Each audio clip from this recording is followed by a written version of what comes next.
हाँ देखिए इधर, हेलो सुनिए। हम लोग देख रहे थे कि सिंपल माइक्रोस्कोप के केस में, शांत हो जाइए, किसके केस में?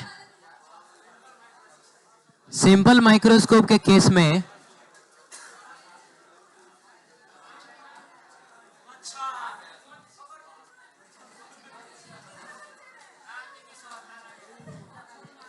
देखिए, एक मिनट में बता देता हूँ, क्लियर कर देता हूँ कुछ बात।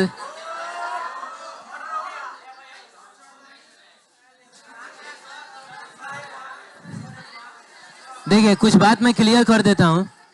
मच्छर आपको ज्यादा लग सकता है लेकिन वो काटेगा नहीं, ये बात आप क्लियर रखिएगा, और वो काटेगा नहीं। वो लोग बेचैन है लेकिन काट नहीं सकता है। तो इसीलिए अपना सारा ध्यान जो है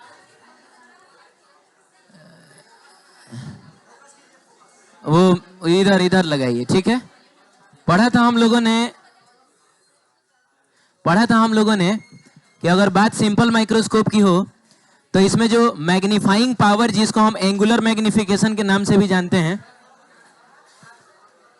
शांत हो जाइए,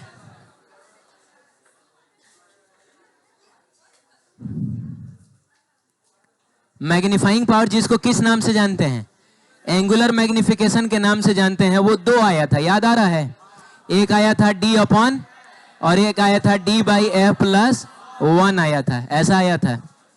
अरे बोलिए, ठीक है। और ये तब आया था जब आप फाइनल इमेज को कहां बना रहे हैं? इनफाइनाइट। और ये तब आया था जब आप फाइनल इमेज को डी पर बनाए, ये देखा था हम लोगों ने। उसके बाद हम लोगों ने कंपाउंड माइक्रोस्कोप देखा था ना, तो रे डायग्राम वगैरह तो खैर ऐसा था। लेकिन इसमें मैंने आपसे ये कहा था कि जैसे ये तो एक नॉर्मल लेंस की तरह ना बिहेव कर रहा है, और नॉर्मल लेंस का मैग्निफिकेशन होता है v/u। ये तो याद करने वाली बात है। मिरर का होता है -v/u, लेंस का होता है v/u। चलिए सीधा इधर देखिए, v/u होता है। अब इसके मैग्निफिकेशन को अगर हम लोग m1 बोल दें, और ये एक सिंपल माइक्रोस्कोप की तरह बिहेव कर रहा है, बोलिए, तो सिंपल माइक्रोस्कोप के केस में जो मैग्निफिकेशन होता है वो दो होता है। एक होता है d/f, एक होता है d/f+।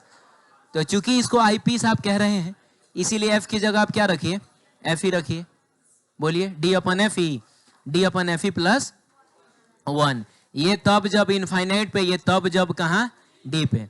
तो अगर आपसे कोई फाइनल मैग्निफिकेशन पूछेगा दोनों का मिला के, हाँ, जो आपको माइक्रोस्कोप मिल रहा है जिसको आप कंपाउंड माइक्रोस्कोप बोल रहे हैं, कोई अगर उसका मैग्निफिकेशन पूछेगा तो इसका मैग्निफिकेशन इंटू इसका मैग्निफिकेशन करेंगे ना?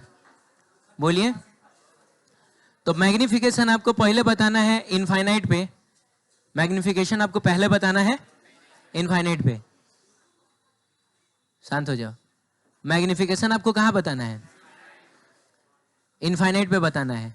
तो क्या करेंगे? इसके मैग्निफिकेशन को इसके मैग्निफिकेशन से मल्टीप्लाई करेंगे तो कितना आ जाएगा? VO/U आ जाएगा, और d/f ही हो जाएगा, क्योंकि इनफाइनाइट वाला मैग्निफिकेशन d/f ही ना होता है, और सामने में हमको अपने से लगाना होता है माइनस।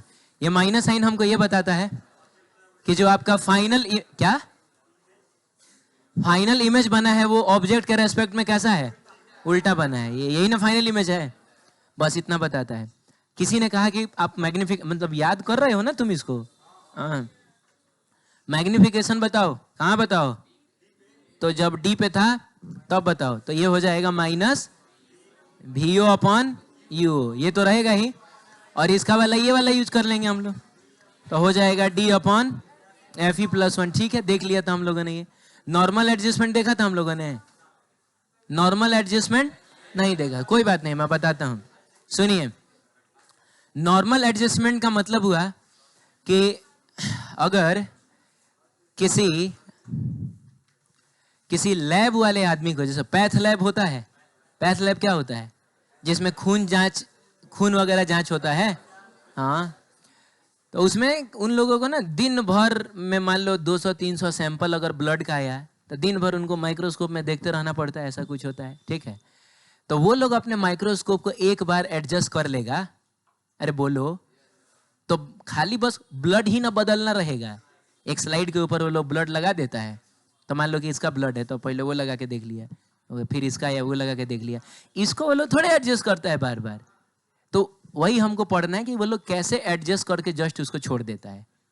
बात समझ रहे हो? बात करेंगे नॉर्मल एडजस्टमेंट की। तो बाबू नॉर्मल एडजस्टमेंट के केस में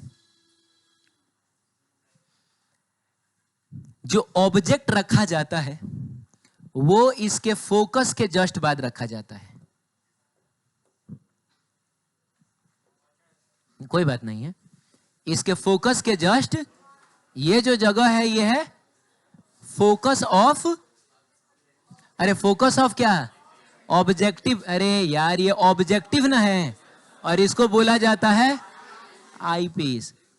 देखिए एक बात याद रखिएगा, ऑब्जेक्ट को आपको F और 2F के बीच में ही रखना होता है, तबे उधर बड़ा सा इमेज बनता है। अरे 2F के पीछे और कैसा इमेज बनता है? बड़ा सा बनता है। तो मैं कह रहा हूं कि F और 2F के बीच में रखना है ना, तो F के जस्ट बगले में रख लो। तो इस केस में बच्चों ये जो UO है लगभग लगभग किसके बराबर हो जाएगा? हाँ, UO लगभग लगभग बराबर हो जाएगा किसके? FO के। ठीक है, उसके बाद इसका जो इमेज बना है यहाँ पे, ये P डैश Q डैश इसी के द्वारा बनाया गया इमेज ना है। कुछ इस तरीके से हम एडजस्ट करते हैं कि जस्ट इसके बगले में बन जाए, बगल में ही बन जाए। तो अगर हम लोग बोले कि लेंथ ऑफ माइक्रोस्कोप कितना है? L है। सुन रहे हो? अच्छा, लेंथ ऑफ माइक्रोस्कोप का मतलब क्या हुआ? माइक्रोस्कोप शुरू कहां से होता है? ऑब्जेक्टिव से शुरू होगा और आईपीस पे आके वो बाकी सब तामझाम होता है। वो स्टैंड वगैरह जो होता है वो तो सिर्फ माइक्रोस्कोप को स्टेबल रखने के लिए होता है कि नहीं? मेन माइक्रोस्कोप शुरू होता है कहां से? यहां से शुरू होता है, वहां खत्म हो जाएगा जाके। तो दोनों के बीच के सेपरेशन को हम लोग क्या बोलेंगे? Length of microscope, length of the tube of microscope, जो कि कितना है बताइए? L है। तो आप बताइए कि अगर ये जो इमेज है जस्ट इसके बगले में बन गया है, तो ये वाला डिस्टेंस जिसको हम लोग VO कहा करते थे लगभग लगभग वो L के बराबर नहीं हो जाएगा? अरे VO लगभग लगभग L के बराबर नहीं हो जाएगा? तो नॉर्मल एडजस्टमेंट में बच्चों UO के बराबर होता है FO और VO के बराबर होता है L। अब सुनिए, जब हम लोग रिलैक्स्ड आई कंडीशन देख रहे थे तो उस केस में हमने मैग्निफिकेशन क्या देखा था? हमको डर लग रहा है मुंह में नहीं।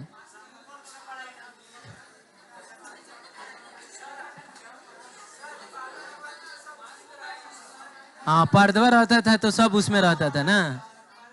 कोई बात, लग जाएगा, आज लग जाएगा। मैग्निफिकेशन हमने रिलैक्स्ड आई कंडीशन में पढ़ा है -VO बाई UO और D अपन क्या रे बच्चों? FE। तो करना क्या है? VO की जगह पे रख लेना है L, तो मैग्निफिकेशन आ जाएगा L डिवाइडेड बाई UO की जगह पे रख लेना है FO, और ये हो जाएगा D अपन क्या? FE। ये नॉर्मल एडजस्टमेंट वाला, नॉर्मल एडजस्टमेंट के केस में रिलैक्स्ड आई कंडीशन हो गया।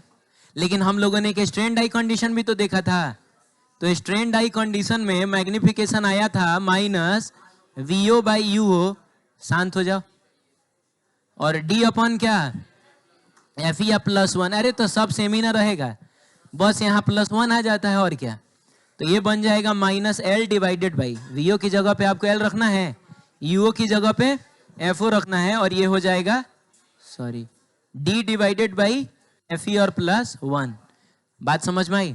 तो आप अपनी किताब में देख लीजिए, मैंने ये वाला ही केस लिखा है, ये वाला केस मैंने छोड़ दिया है, तो आप ये वाला केस उसके बगल में लिख लीजिए। हालांकि मैं बता दूं, नॉर्मल एडजस्टमेंट में 99% केस में यही एडजस्टमेंट किया जाता है। अरे कौन से कंडीशन वाला एडजस्टमेंट किया जाता है? लेकिन अगर किसी को अब जबरदस्ती मन है कि हम स्ट्रेन्ड आई वाला भी करें, तब उसके लिए ये आ जाएगा। तो इंपॉर्टेंट यही था, इसीलिए मैंने सिर्फ यही लिखा, लेकिन आप इसको भी लिख लीजिए, जल्दी करिए। अरे स्ट्रेन्ड आई कंडीशन लिखो ना।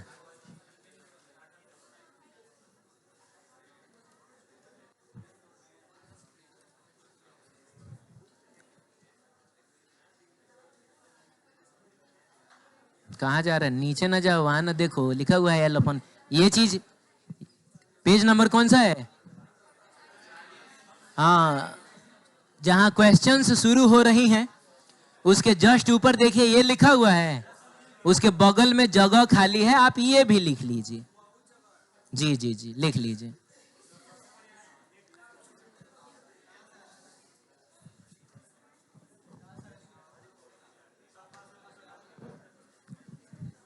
क्या हुआ?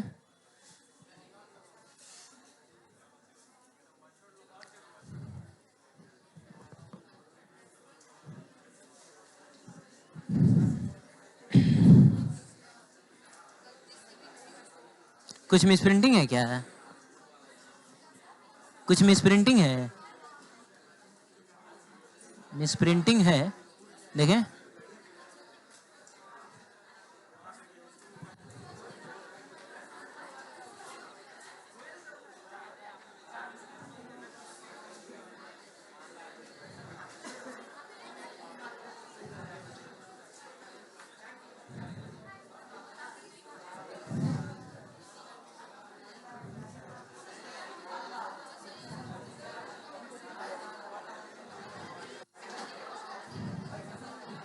वो बाबू मिसप्रिंटिंग नहीं है एक्चुअली।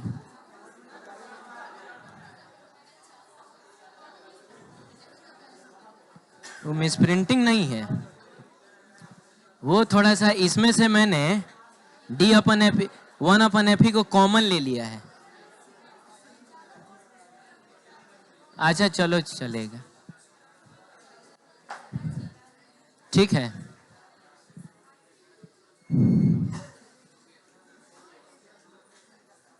चलो ठीक है, ये समझ में आया। चलिए तो क्वेश्चंस शुरू होती है यहां से। बताइए बिहार बोर्ड 2020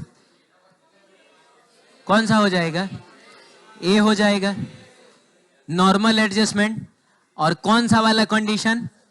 स्ट्रेंड आई कंडीशन, यही ना होता है।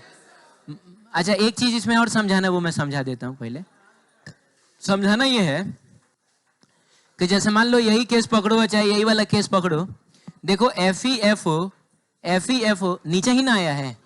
तो अगर आप बहुत ज्यादा मैग्निफिकेशन चाह रहे हैं, आप मैग्निफिकेशन बहुत, आप चाह रहे हैं कि मैग्निफिकेशन को थोड़ा बढ़ाया जाए, तो बाबू एफ ओ को भी कम करना पड़ेगा और एफ ई को भी कम करना पड़ेगा, क्योंकि दोनों नीचे ही ना है। अब अगर फोकल लेंथ कम है का मतलब पावर उसका ज्यादा होगा, क्योंकि आप जानते हैं पावर इनवर्सली प्रोपोर्शनल टू होता है फोकल लेंथ। पावर ज्यादा होगा, पावर ज्यादा का मतलब पतला लेंस की मोटा लेंस? मोटा मोटा लेंस।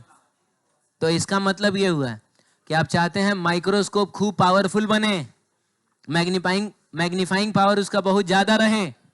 अरे बोलो, तो हमको इसको भी लेना होगा मोटा, इसको भी लेना होगा मोटा। ये फोकल लेंथ के कम होने का मतलब हुआ कि ये भी कैसा होना चाहिए? मोटा, और ये भी होना चाहिए मोटा मोटा लेंस। क्लियर है? चलिए, हाँ तो ये तो हो गया ना। ठीक है, ऑप्शन नंबर कौन सा सही है? ए सही है। चलिए ये बताइए, on increasing the length of the tube of microscope है, मैग्नीफाइंग पावर का क्या होगा? इंक्रीज और डिक्रीज? अच्छा हाँ बाबा जी, रे पागल रे मैग्निफिकेशन का formula L into D divided by F O into F E होता है, पढ़े ना हम लोग अभी। तो बाबू अगर एल बढ़ेगा तो एम भी बढ़ेगा, तो मैग्नीफाइंग पावर क्या होगा? ज्यादा होगा। ये आंसर होना चाहिए, इंक्रीजेज आंसर होना चाहिए। ठीक है, ये बिहार बोर्ड 5 नंबर क्या बोल रहा है? Find out the expression of magnifying power of compound microscope. पूरा एकदम बढ़िया से लिख देंगे। अरे बोलो यार, और तुमको कितना नंबर मिल जाएगा? 5 नंबर मिल जाएगा। ये 2018 में पूछा है, इमेज फॉर्म्ड बाय ऑब्जेक्टिव। तो आपको याद होगा कि ये होता है ऑब्जेक्टिव और ये होता है आईपीस। ठीक है, कोई बात नहीं है।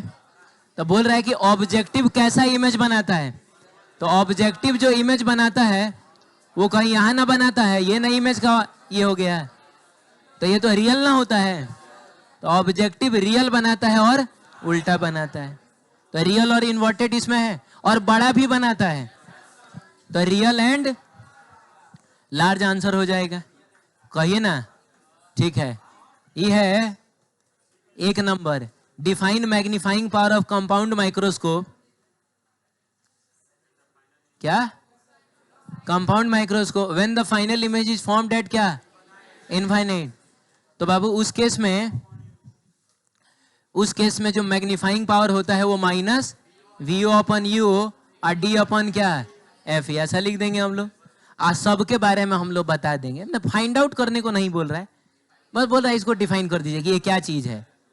तो बोल देंगे कि ये है object distance, sorry image distance for objective, object distance for objective, ये हो गया least distance of distinct vision, और ये हो गया फोकल लेंथ ऑफ आईपीस। ऐसा लिख के बता देंगे। अरे बोलिए, या ऐसे भी बोल देंगे कि फॉर नॉर्मल एडजस्टमेंट, फॉर क्या? हाँ, दिस विल बिकम, मन करे तो ये भी कर सकते हो, ये क्या हो जाएगा? Minus L upon F O, और डी अपॉन क्या? ये भी बता देंगे हम लोग, दोनों लिख के बता देंगे। क्या दिक्कत है कि नहीं? खुश हो जाएगा, एक नंबर से ज्यादा थोड़े दे देगा। ये देखो, ये बोल रहा है बिहार बोर्ड, फिर 5 नंबर में पूछा 2013 में, बोल रहा है एक्सप्लेन विथ नीट डायग्राम, एकदम बढ़िया से साफ सुथरा डायग्राम बनाइए और वर्किंग बताइए कि वो कैसे काम करता है। हो गया?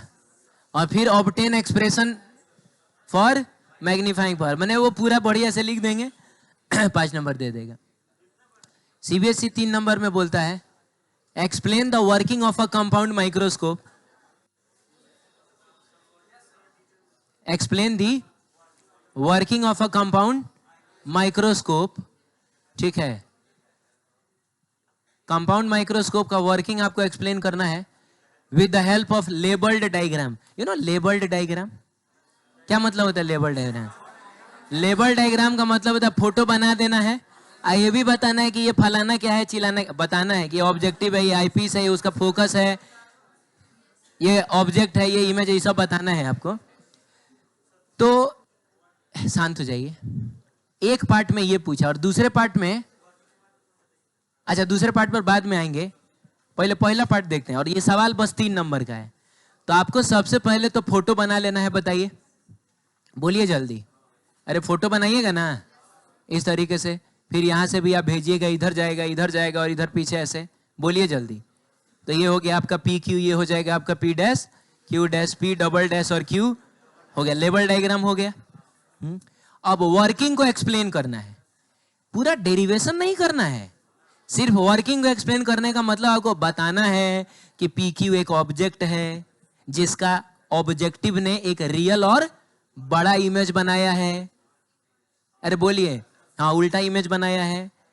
ये जो ऑब्जेक्टिव का इमेज है वो आईपीस के लिए ऑब्जेक्ट का काम करेगा, और आईपीस ने एक सिंपल माइक्रोस्कोप की तरह बिहेव करते हुए इसका, हाँ मतलब एक वर्चुअल और बड़ा इमेज बनाया है। नहीं समझ में आया?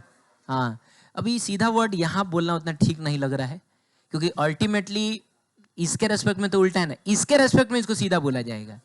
ये नीचे, ये भी नीचे, तो इसके रेस्पेक्ट में ये सीधा है। तो हमको हाँ फाइनल जब बताना ना, तो ऐसा बताना कि and the final image formed by the whole compound microscope is कैसा? बताइए, इन्वर्टेड, एनलार्ज एंड वर्चुअल। अरे वर्चुअल ही ना है, ठीक है। तो ऐसा हम लोग तो खाली इतना लिखेंगे, हम लोग वर्किंग को एक्सप्लेन कर देना है खाली। तो ये है 2 नंबर का पार्ट। फोटो बन गया 1 नंबर, ये सब लिख दिया आपने 2 नंबर। अब तीसरे नंबर की तलाश में हम लोग बी पढ़े, right the considerations that you keep in mind। क्या करते हुए? while choosing lenses to be used as eyepiece and objective। तो दिमाग में क्या चलना चाहिए ये और ये चूज करते समय? मोटा मोटा। अरे यही ना पढ़ा हम लोगों ने। हम मार्केट से खरीदने जाएंगे कि हमको माइक्रोस्कोप के लिए लेंस चाहिए, तो ज्यादा से ज्यादा मैग्नीफाइंग पावर हमको चाहिए ना, तो उसके लिए दोनों को होना पड़ेगा। हाँ, तो मोटा मोटा मत लेके आ जाना, तो तुमको गोटा गोटा नंबर दे देगा। तुम लोग ये लिखना कि हाँ the focal length of objective and eyepiece. हाँ, अरे यार चुप। बोल देंगे कि focal length of objective and eyepiece should be small, छोटा होना चाहिए, and power should be large, power ज्यादा होना चाहिए, तो लेंसेज शुड बी थिक, मोटा होना चाहिए। मैंने लास्ट में मोटा तो हो ही जा रहा है। चलिए ठीक, तो ये जब बात आप लिख दीजिएगा तो आपको 1 नंबर और दे देगा और आपको टोटल 3 नंबर मिल जाएगा। ठीक है, हो जाएगा ना? अरे वही सब पूछ रहा होगा, करेंगे हम लोग। ठीक है, वही सब पूछ रहा होगा। आते हैं टेलीस्कोप पे। शांत रहिए, एक बार समझाऊंगा, और टेलीस्कोप में स्टाम्प पेपर पर लिख के दे सकता हूं कि अभी पूछेगा तुमसे 5 नंबर में, बिहार बोर्ड पूछेगा। रुक जाओ पहले, रुक जाओ।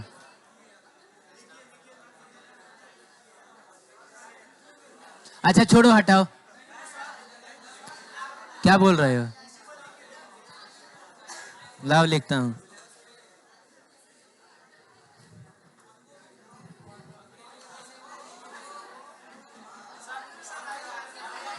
लो,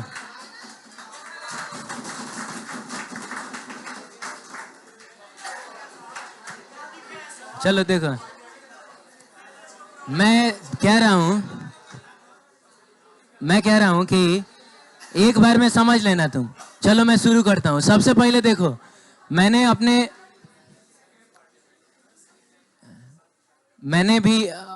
अपने पढ़ाई के दौरान ना टेलीस्कोप बनाया था। तो टेलीस्कोप बनाने के लिए भी आपको 2 लेंसेज ही चाहिए। इसमें भी उन 2 लेंसेज को हम लोग ऑब्जेक्टिव लेंस और आईपीस लेंस बोलेंगे। ऑब्जेक्टिव वो होगा जो ऑब्जेक्ट की तरफ होगा, आईपीस वो होगा जो आंख की तरफ होगा। शांत हो जाइए, ठीक है। अब इसके लिए जो मैग्नीफाइंग पावर का फॉर्मूला आता है, मैग्नीफाइंग पावर फॉर टेलीस्कोप जो आता है, वो थोड़ा सा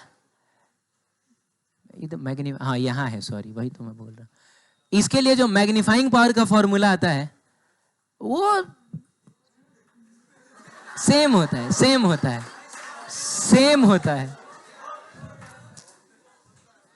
कैसा होता है? सेम ही होता है, माइक्रोस्कोप की तरह ही, लेकिन एक छोटा सा अंतर आ जाता है। अब आइए हम वो छोटा सा अंतर पकड़ते हैं कि क्या है। तो मैग्नीफाइंग पावर फॉर टेलीस्कोप होता है एंगल्स ऑब्टेंडेड बाय इमेज। तो जाहिर सी बात है, इमेज तो with the help of telescope ही ना होगा, तो with the help of telescope, और जिसको हम लोग क्या बोल रहे हैं? बीटा बोल रहे हैं। लेकिन यहां पर angles subtended by object with naked eye या without the help of telescope. लेकिन यहां पर वो कंडीशन नहीं आता है जो माइक्रोस्कोप में आया था। माइक्रोस्कोप में हमको ऑब्जेक्ट को कहां रखना होता था? डी पर रखना होता था। यहां पर वो डी वाला कंडीशन नहीं आएगा। अब सवाल है कि क्यों नहीं आएगा? तो इसका बहुत ही ऑब्वियस सा जवाब है, बहुत ही लॉजिकल और कॉमन सेंस से ढूंढ लिया जाने वाला जवाब है। अब जैसे मान लो कि वो किताब में क्या लिखा है, बहुत दूर किताब है ना, तो मैं पढ़ नहीं पा रहा हूं, तो मैं क्या, मान लो कि अरे यार वो सीधा करने से नहीं होगा, वो मुझको छोटा छोटा दिख रहा है, तो क्या मैं अभी ही कोई ऑप्टिकल इंस्ट्रूमेंट थोड़े यूज कर लूंगा? पहले मैं क्या करूंगा, लाओ पहले मैं इसको 25 सेंटीमीटर पर लाके रख के देखूंगा, क्योंकि जैसे जैसे ये नजदीक आ रहा है ये मैग्नीफाई होता जा रहा है कि नहीं? बोलिए। अब अगर 25 सेंटीमीटर पर भी मैं इसको ना देख पाया तो क्या टेलीस्कोप यूज करूंगा मैं? हम माइक्रोस्कोप नहीं यूज होगा। अब भले वो सिंपल वाला माइक्रोस्कोप यूज होगा जिसको हम लोग मैग्नीफाइंग ग्लास कहते हैं। तो माइक्रोस्कोप यूज करने के लिए पहले आप इसको 25 सेंटीमीटर पर लाके रख लीजिए, अगर फिर भी नहीं दिख रहा है तब आप माइक्रोस्कोप यूज करिए। इसीलिए माइक्रोस्कोप में वो डी वाला एक फैक्टर आया करता था कि पहले डी पर रख के देखिए, उसके बाद माइक्रोस्कोप यूज करिए। अब मान लीजिए कि हम टेलीस्कोप यूज करें, तो टेलीस्कोप क्या देखने के लिए यूज होता है? दूर की चीजों को। टेली का मतलब ही होता है दूर, है ना? तो टेलीस्कोप का इस्तेमाल होता है दूर की चीजों को देखने के लिए।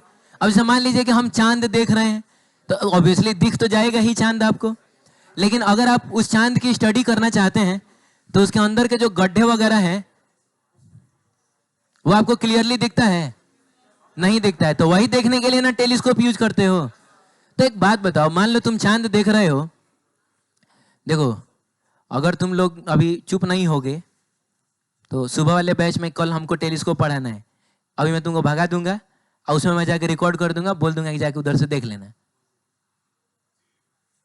अब ये भी तुमको समझ में नहीं आया? तो अभी जो मैं बोल रहा हूं, हाँ, शांति के साथ बैठ के सुन लीजिए।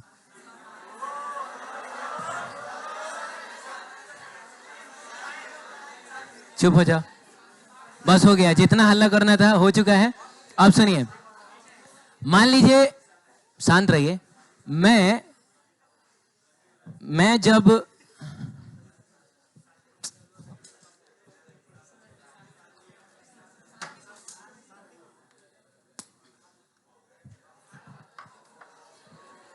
ठीक है, मैं जब सुनिए एक मिनट, उस किताब की में लिखी हुई चीज को पढ़ने की कोशिश कर रहा था, बहुत छोटी छोटी दिख रही थी, तो मैंने क्या किया, पहले उसको नजदीक लाया 25 सेंटीमीटर पे, और उसके बाद ना माइक्रोस्कोप यूज करूंगा मैं। हाँ ठीक है, अब मैं चांद को देख रहा हूं, तो चांद देख रहा हूं तो चांद दिख रहा है, लेकिन उसके अंदर का गड्ढा उड्ढा थोड़े दिख रहा है, मैं स्टडी थोड़े ना कर पाऊंगा। अरे यार,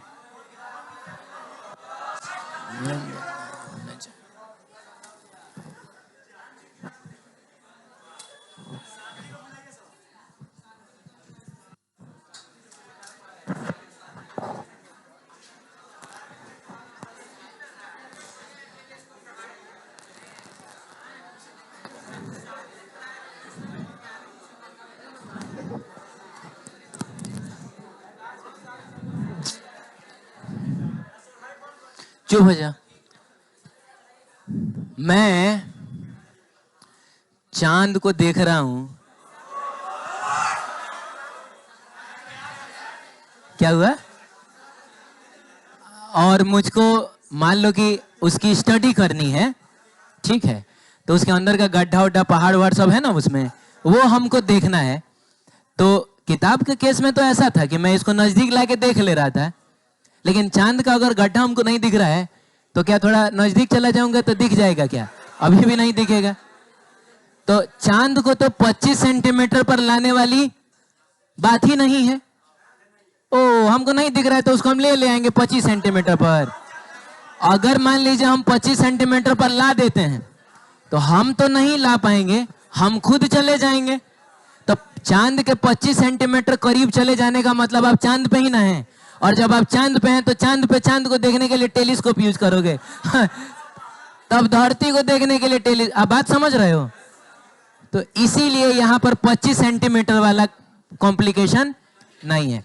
एक बार आप अपने नेकेड आई से चांद को देख लीजिए वो कितना एंगल बना रहा है। एक बार टेलीस्कोप लगा के चांद को देख लीजिए, अब देखिए वो कितना एंगल बना रहा है।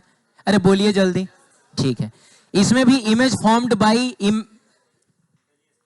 एंगल सबटेंडेड बाई इमेज को बीटा से डिनोट किया जाएगा और एंगल सबटेंडेड बाई ऑब्जेक्ट को अल्फा से डिनोट किया जाएगा। ठीक है, आगे बढ़े हम लोग। चलिए अब सुनिए, इसमें भी मैंने आपसे कहा है कि हम लोग 2 लेंस यूज करते हैं। बोलिए जल्दी। जिसमें एक को बोला जाता है ऑब्जेक्टिव, दूसरे को बोला जाता है आईपीस। इस केस में जैसे मैंने आपसे कहा कि मैंने अपनी पढ़ाई के दौरान बनाया था टेलीस्कोप, बनाया, ये मैंने आपको बताया है। मैंने बनाया था। तो हुआ क्या था कि उसके लिए आप भी अमेजन वगैरह पर सर्च करिएगा ना, आप भी अगर बनाना चाहें तो आप सर्च करिएगा लेंसेज फॉर टेलीस्कोप। 200-250 रुपए में 2 लेंस मिलेगा। मेरे जमाने में वो लगभग 100 रुपए करीब में मिला था। तो अभी ज्यादा होगा 150-200 मिलेगा। तो उसमें 2 देगा, एक थोड़ा सा बड़ा देगा पतला देगा, और एक थोड़ा छोटा देगा लेकिन मोटा देगा। रीजन ये भी देखेंगे कि क्यों एक पतला होता है एक मोटा होता है ना, जबकि माइक्रोस्कोप में तो दोनों मोटा मोटा ना होता है। तो इसमें आईपीस पतला होता है, ऑब्जेक्टिव पतला होता है और आईपीस मोटा होता है। ठीक है। तो मैंने क्या किया था ना कि कार्डबोर्ड को ऐसे मोड़ दिया था, ऐसा गोल गोल नहीं मोड़ दिया जाता है, तो उसी कार्डबोर्ड में थर्मोकोल की सहायता से इधर ऑब्जेक्टिव लगा दिया था, इधर आईपीस लगा दिया था, थर्मोकोल में धंसा दिया था मैंने, ठीक है। और उसको बीच में से काट के ऐसे घुसा दिया था, ताकि हुआ ये, ताकि हम लोग उसको एडजस्ट कर सके, थोड़ा आगे पीछे भी इस तरीके से हम लोग कर सकें। आप समझ नहीं रहे क्या हो रहा है? समझ रहे, ठीक है। तो जब हमको चांद देखना था, क्या देखना था? चांद देखना था। तो जब हम ऐसे देख रहे थे ना, तो जरूरी नहीं है कि आपको एक आंख बंद करके ही देखना है, एक आंख बंद करके ऐसा करके देखना जरूरी नहीं है, आप दोनों आंखों से देख सकते हैं। इस आंख से आप टेलीस्कोप के जरिए चांद को देखिए तो आपको चांद का बड़ा सा इमेज दिखेगा, और इस आंख से, इसके आगे थोड़े टेलीस्कोप है, टेलीस्कोप यहाँ ना है, तो इस आंख से, इस वाले आंख से, आप समझ रहे हैं, इस वाले आंख से आप नॉर्मल चांद को देखिए तो ऑब्जेक्ट और इमेज दोनों आपको एक साथ दिखेगा। अरे बोलो ना। तो अब होता क्या है कि जैसे अगर हमने ऑब्जेक्ट को एकदम कहीं प्रिंसिपल एक्सिस पर रखा है, तो जाहिर सी बात है इमेज भी तो प्रिंसिपल एक्सिस पर ना कहीं बनेगा, आगे बने पीछे बने कहीं बनेगा तो प्रिंसिपली एक्सिस पर ना। और चूंकि तुम दोनों आंखों से दोनों चीज देख रहे हो, ऑब्जेक्ट भी देख रहे हो, इमेज भी देख रहे हो, दोनों एक ही लाइन पर आ गया, तो डिफरेंशिएट कर पाना थोड़ा मुश्किल रहेगा। तो हम लोग क्या करते हैं कि उतना एकदम ऐसा कोशिश नहीं करते हैं कि टेलीस्कोप के प्रिंसिपल एक्सिस पे ही वो चांद आ जाए, हल्का सा तिरछा कर देते हैं। हल्का सा अगर तिरछा कर देंगे यानी अब ऑब्जेक्ट प्रिंसिपल एक्सिस पे नहीं रहा। मान लीजिए ऑब्जेक्ट बेचारा कहीं कहां पहुंच गया, बताइए, ऑब्जेक्ट कहीं यहां पहुंच गया, तो अब इमेज भी प्रिंसिपल एक्सिस पे नहीं बनेगा, इमेज बाबू कहीं यहां बनेगा। आप समझ रहे हैं? अरे थोड़ा तिरछा कर दिया ना, तो ऑब्जेक्ट अगर, अरे हमने नहीं पढ़ा है कि ऑब्जेक्ट ऐसा तो इमेज ऐसा, पढ़ा है ये सब हम लोगों ने, तो ऐसा होगा।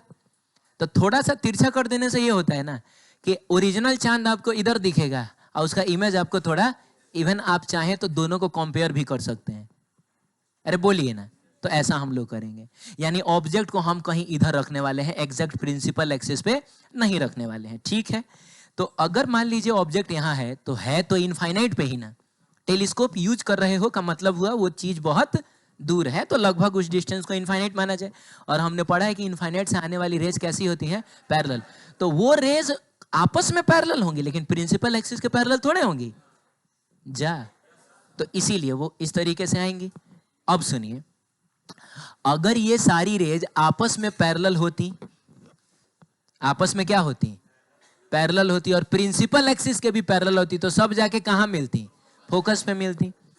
लेकिन ये आपस में तो पैरेलल है, प्रिंसिपल एक्सिस के पैरेलल नहीं है, तो ये लोग फोकस पे तो नहीं मिलेगा, लेकिन फोकल प्लेन में मिलेगा। अब आप बोलिएगा ये फोकल प्लेन क्या है? तो सुनिए, कोई लेंस अगर ये है, क्या है बाबू? कोई लेंस है, ये इसका फोकस है, तो आप इस फोकस को कंसीडर करते हुए प्रिंसिपल एक्सिस के परपेंडिकुलर एक प्लेन इमेजिन करिए। नहीं समझ में आया? जैसे मान लीजिए कि ये आपका कोई लेंस है, यहाँ पे कोई लेंस है, अरे बोलो ना, और ये जो हरा वाला जगह है ना, वो इस लेंस का क्या है? फोकस है। तो आप एक प्लेन कंसीडर करिए, वो प्लेन ऐसा होना चाहिए, समझ रहे हो? अगर यहां पर मान लीजिए कोई लेंस है और ये फोकस है, तो इसके परपेंडिकुलर ही ना ये वाला प्लेन हो गया। रे ये प्लेन इसके परपेंडिकुलर ही ना है, और ये प्लेन कहां से गुजर रहा है? फोकस से गुजर रहा है। इसी प्लेन को बोला जाता है फोकल प्लेन। क्लियर है? हाँ ठीक है, फोकल प्लेन इसी को बोला जाता है। इसका मतलब हुआ कि इस टाइप का आप कोई प्लेन कंसीडर कर लीजिए, इसी को बोला जाएगा फोकल प्लेन। तो फोकल प्लेन का कोई भी पॉइंट जो होगा, हाँ वो फोकस के ही ना प्लेन में होगा। तो ये लोग ना एग्जैक्ट फोकस पे तो नहीं मिलेंगे, लेकिन फोकल प्लेन के ही किसी पॉइंट पर मिलेंगे। तो ये लोग मान लीजिए कहीं यहां पर मिल रहे हैं, बोलिए, यानी जाहिर सी बात है यहीं पर ना फोकस होना चाहिए। नहीं समझ में आया? इसका फोकस कहां होना चाहिए? यहां पर होना चाहिए, ठीक है। अब मान लीजिए कि इसको आप थोड़ा प्रिंसिपल एक्सिस से मिला के इसको क्या बोल दीजिए, पी क्यू बोल दीजिए। अब आगे की घटनाएं एकदम सेम।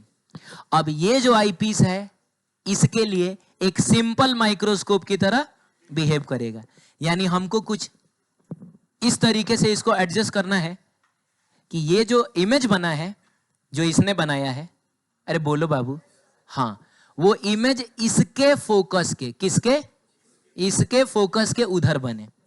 तो फोकस के अगर उधर बनेगा, बोलो ना, तो ये माने इसने यहां इमेज बनाया है और इसका जो इमेज होगा इसके लिए ऑब्जेक्ट का काम करेगा। एकदम कम दाम में एक लाइन समझ लेना, पिछले वाले का इमेज अगले वाले का ऑब्जेक्ट होता है।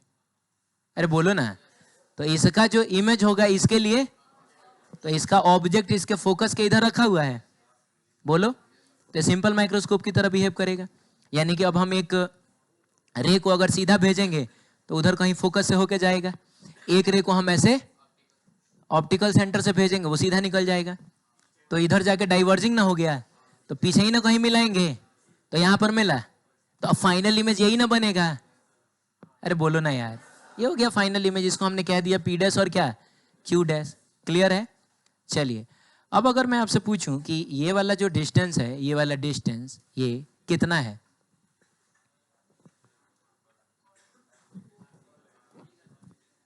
अरे ये वाला डिस्टेंस कितना है? ये, हाँ ठीक है, सही बोल रहे हो, VO है। अरे इसका इमेज ना है ये, हाँ, तो इमेज डिस्टेंस को V से दिखाया जाता है और चूंकि ये ऑब्जेक्टिव है तो आप इसको VO बोलिए।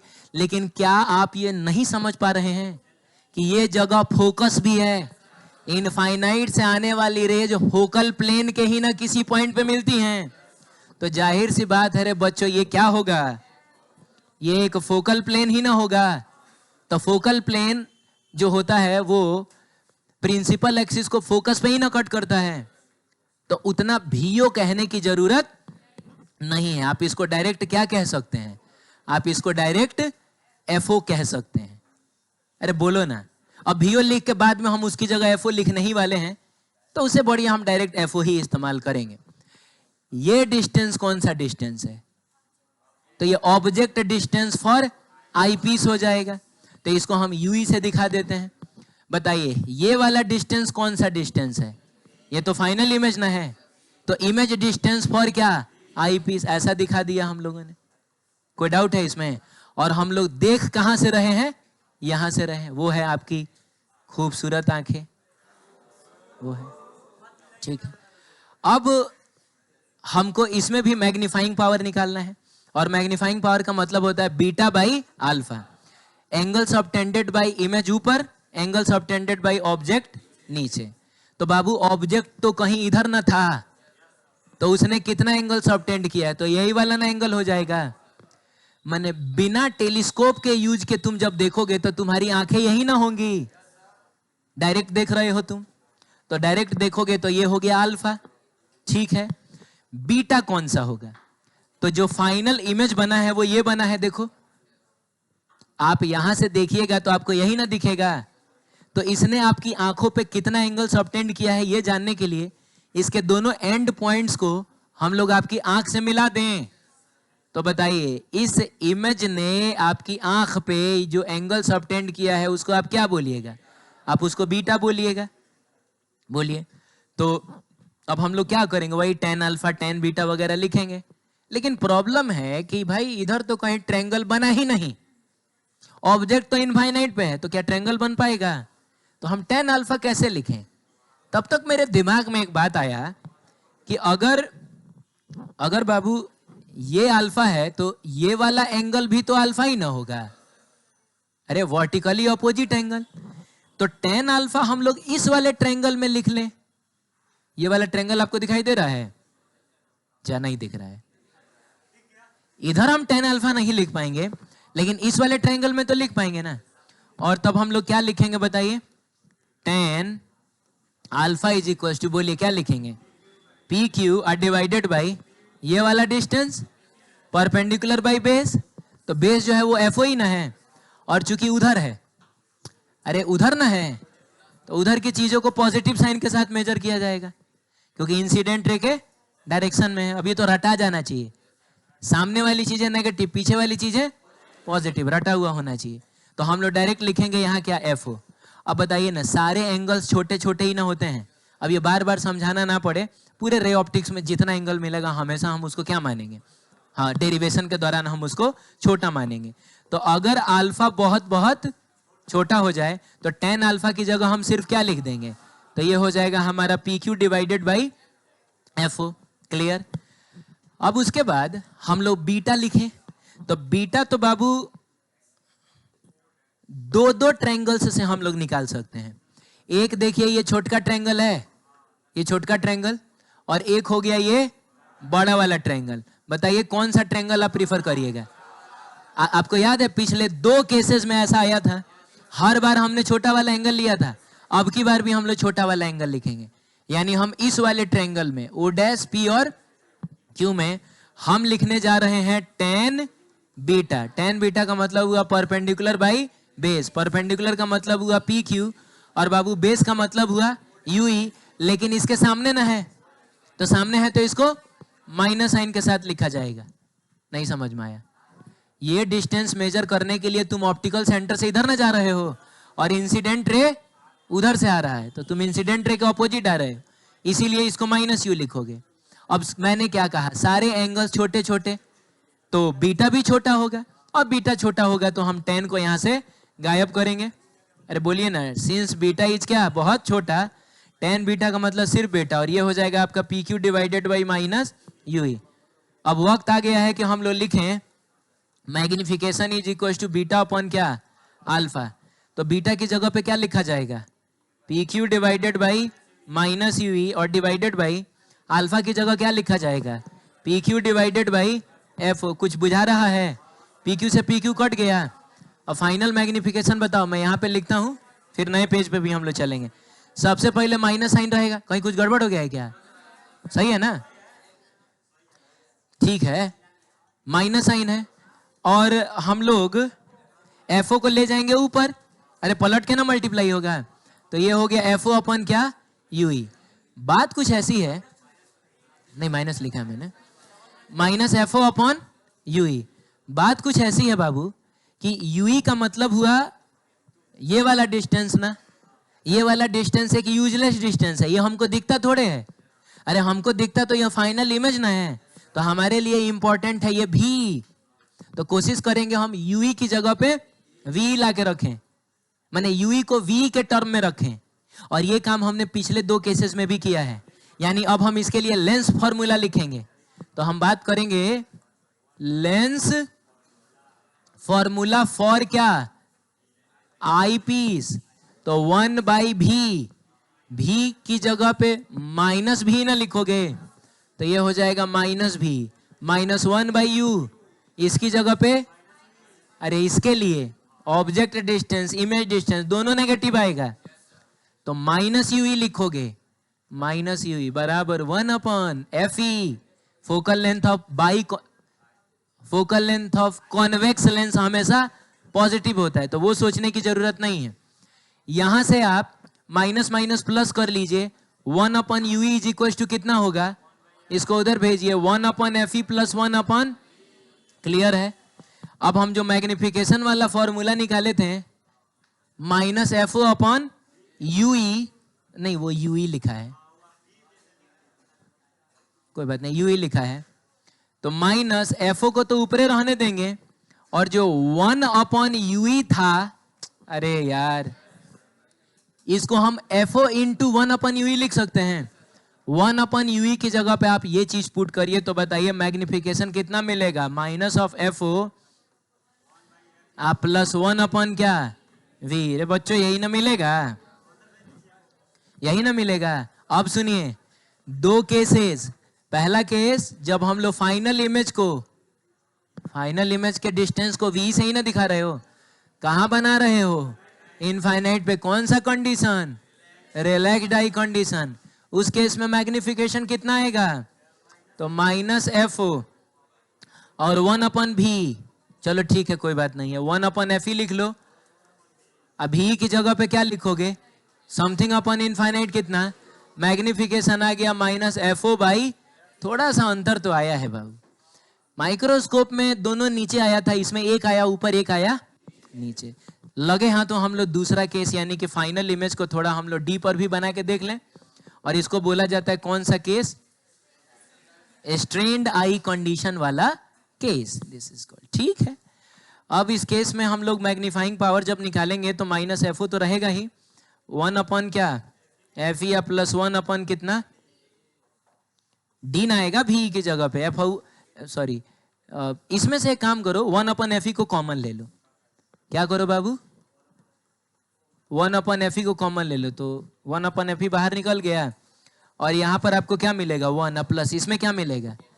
अब लीजिए, तो इसमें तो नीचे FE था ही नहीं, तो हम ऊपर और नीचे FE से मल्टीप्लाई डिवाइड करेंगे। नीचे वाला FE हमने कॉमन लेकर बाहर निकाल लिया, लेकिन ऊपर वाला FE तो बच जाएगा ना, तो ये बन जाएगा FE बाई क्या D। तो ये हो गया magnifying power in the case of strained I condition. बोलिए जल्दी, अब मेरी बात ध्यान से सुनिए। हो गया।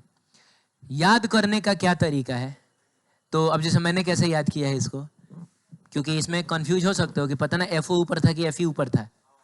अरे उसमें तो दोनों नीचे था तो कोई दिक्कत नहीं था। तो ऐसे याद रखिए कि जो सामने वाला लेंस होता है ना, नहीं वो पतला होता है, बड़ा होता है, आपने देखा होगा ना ये।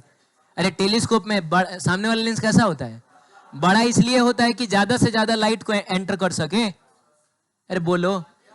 और पतला इसलिए होता है क्योंकि हमको ऑब्जेक्टिव के फोकल लेंथ को ज्यादा करना पड़ेगा। अरे यार, अगर आपको M को ज्यादा करना है तो FO को भी आपको ज्यादा करना पड़ेगा। फोकल लेंथ ज्यादा का मतलब पावर कम, और पावर कम का मतलब वो पतला लेंस होना चाहिए। तो ऑब्जेक्टिव लेंस पतला होता है, लेकिन FE को तो आपको क्या करना पड़ेगा, कम करोगे तब ना ये ज्यादा होगा। तो focal length of eyepiece जो होना चाहिए, यानी वो जो आपके आंख के साइड में है, उसका फोकल लेंथ कम होना चाहिए। फोकल लेंथ कम होने का मतलब पावर ज्यादा होना चाहिए, पावर ज्यादा होने का मतलब वो मोटा होना चाहिए। नहीं समझ में आया? तो मान लो कभी मैं कंफ्यूज कर जाऊं कि पता नहीं ऊपर में FO होता था कि नीचे में होता था, तो मैं तो ऐसे ही सोच लूंगा क्या चाहिए, सामने वाला लेंस कैसा है, यानी ऑब्जेक्टिव पतला का मतलब क्या हुआ, उसका फोकल लेंथ ज्यादा है। पतला का मतलब पावर कम, पतला का मतलब पावर, अब पावर कम तो फोकल लेंथ, तो जो चीज ज्यादा रखना है उसको ऊपर ही ना रखोगे। तो जब पता चल गया कि FO ऊपर है तो कंफर्म है FE कहां होगा, नीचे होगा। ठीक है, तो ये याद हो गया minus of FO by FE है। इसमें क्या है कि minus of FO by FE तो रहेगा ही, वही वाला छपा जाएगा। इसमें एक ट्विस्ट आ जाता है। ये D वाले केस में माइक्रोस्कोप में हम लोगों ने पढ़ा है D अपन FE प्लस 1 जा, यहां थोड़ा ये उल्टा हो जाता है, ऐसे आप याद रखिएगा, FE बाई D प्लस 1 याद रखिएगा। क्लियर है? इसी को बोला जाता है नॉर्मल एडजस्टमेंट। सुनिए, इसमें नॉर्मल एडजस्टमेंट कौन सा वाला एडजस्टमेंट होता है, रिलैक्स्ड आई कंडीशन, इसी को नॉर्मल एडजस्टमेंट बोलोगे। और बस आखिरी बात सुन लो और तब जाना तुम। तो अगर नॉर्मल एडजस्टमेंट की बात हो रही है, इसका मतलब हुआ कि ऑब्जेक्ट तो वैसे ही कहां है, एक कहां है, इनफाइनाइट पे है। बोलो ना रे। तो इतना तो कंफर्म है कि ये वाला जो डिस्टेंस है वो फोकल लेंथ ऑफ ऑब्जेक्टिव है। नॉर्मल एडजस्टमेंट में हमको इमेज कहां बनाना है, इनफाइनाइट पे। अरे इमेज कहां बनाना है, इनफाइनाइट पे। तो इमेज तभी ये इनफाइनाइट पे बना पाएगा ना जब इसका इमेज जो कि इसके लिए ऑब्जेक्ट का काम कर रहा है वो इसके फोकस पे आ जाए। अगर फोकस पे आ जाए तो क्या होगा, ये ऐसा जाएगा और ये ऐसा जाएगा और दोनों क्या हो जाएगा, पैरेलल हो जाएगा। तो मिला जुला के बताओ यहां से लेकर यहां तक का डिस्टेंस कितना आया, FO प्लस FE।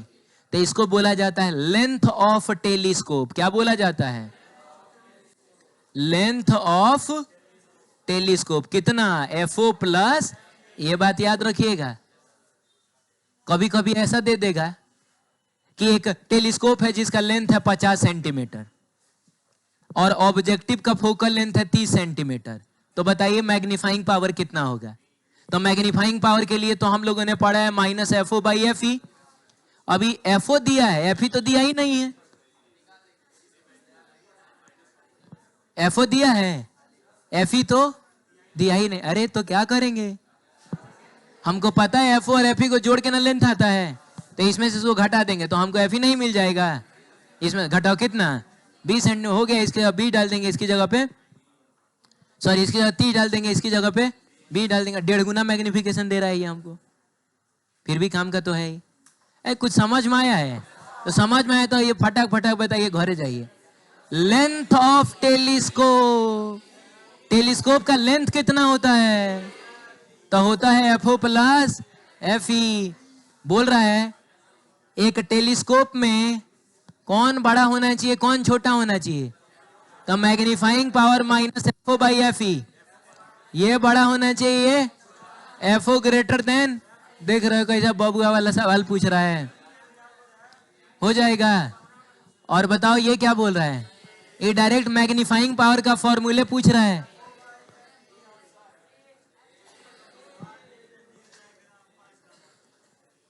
सही है, कितना नंबर?